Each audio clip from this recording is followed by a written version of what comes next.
5 বছরের বয়স পর্যন্ত স্নেহে লালন করতে হবে। 10 বছর পর্যন্ত শাসনের মধ্যে পালন করতে হবে। 16 বর্ষে পুত্রের সঙ্গে পিতামাতা বন্ধুত্বের মতো আচরণ করবেন। সন্তানের প্রতি পিতামাতার কর্তব্য আছে। সন্তানকে উপযুক্ত করে তোলার জন্য তাদের সেই কর্তব্য ঠিকমতো পালন করা উচিত। 5 বছর বয়স পর্যন্ত শিশুকে পরম স্নেহে লালন পালন করা উচিত। এটি জমিতে চাষ করতে গেলে যেমন আগে মাটি তৈরি করতে হয়, সেইভাবে শিশু মনকে সুশিক্ষা ও আদর যত্ন দিয়ে সুগঠিত করতে হয়। এই দায়িত্ব বর্তায় শিশুর পিতামাতার উপর। আবার শিশুর 5 বছরের ঊর্ধ্বে থেকে 10 বছরের বয়সকাল পর্যন্ত একটু শাসন করতে হয়, কারণ এই সময় থেকে শিশু শিক্ষা গ্রহণের জন্য বহির্জগতে যায়। বিভিন্ন শিশুর সঙ্গে মেলামেশা করতে হয়। পিতামাতার নিকট হতে গৃহীত শিক্ষার পাশাপাশি বন্ধুদের প্রভাব ও শিশুর মধ্যে আসতে পারে। ফলে তখন পিতামাতাকে একটু কঠোর মনোভাবাপন্ন হতে হয়, যাতে তার চরিত্রের মধ্যে খারাপ লক্ষণগুলি প্রভাব ফেলতে না পারে, যাতে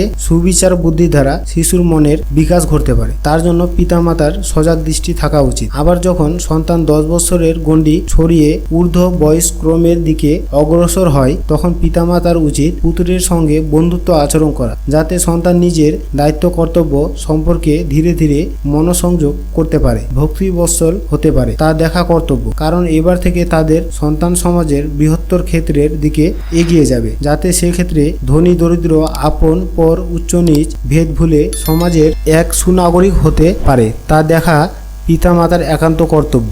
বন্ধুত্বপূর্ণ সম্পর্ক পিতামাতার সাথে সন্তানের গড়ে উঠলে সন্তানের জীবনের ভালো মন্দর সিদ্ধান্ত নেওয়ার ক্ষেত্রে পিতামাতা বন্ধুর মতোই সহযোগিতা করতে পারেন।